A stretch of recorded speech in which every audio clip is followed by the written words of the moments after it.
जम्मू काश्मीर गયેલા સુરત અને અંકલેશ્વરના યાત્રીઓ પરત ફર્યા। વડોદરા રેલવે સ્ટેશને સર્જાયા ભાવુક દ્રશ્યો। યાત્રીઓએ પીએમ મોદી અને મુખ્યમંત્રીનો આભાર માન્યો। પ્રવાસીઓની ટિકિટનો ખર્ચ રાજ્ય સરકારે ઉપાડ્યો હતો। પ્રવાસીઓ હેમખેમ પરત ફરતા પરિવારજનોએ હાશકારો અનુભવ્યો। જમ્મુ કાશ્મીર ગયેલા સુરત અને અંકલેશ્વરના યાત્રીઓ પરત ફર્યા। વડોદરા રેલવે સ્ટેશનના દ્રશ્યો છે જ્યાં ભાવુક દ્રશ્યો સર્જાયા હતા। યાત્રીઓએ પીએમ મોદી અને મુખ્યમંત્રીનો પણ આભાર માન્યો। फाइनली अमे घरे पहुंची गया छे।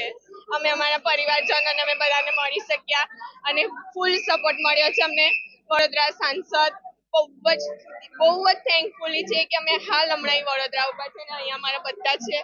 अहींया अमारा फैमिली बधा ज मने पिकअप करवा आव्या छे ने एटली बधी खुशी छे कि कोई एनुं ठेकाणुं ज नथी एम कहीए। पण आजे थयुं ए घटना स्थळे अमे त्यां આગળ ए टाइमे उपस्थित हता पण આગલે દિવસ જઈને आया હતા अमे। तो ए बधानी स्थिति जोईने अमे विचारे कारण के त्यां जवा माटेनो जे रस्तो छे ने ए बहु खराब छे रस्तो એટલે ત્યાં ચડીને ઉતરવું ને એ ટાઈમે એ લોકો બધા કેવી રીતે નીકળ્યા હશે એ વિચારીને થોડો ડર લાગે।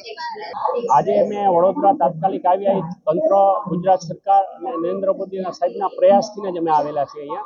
નકર અમારી ટિકિટ તો હજી બહુ દૂર હતી પણ જેવી અમે વાત કરી કે ભાઈ અમને તાત્કાલિક તમારે ગુજરાત આવવું છે એના માટે અમારી કંઈક વ્યવસ્થા કરી આપો, એમને વાત કરી અને તરત કે સર તમે ચિંતા કાંઈ ન કરો।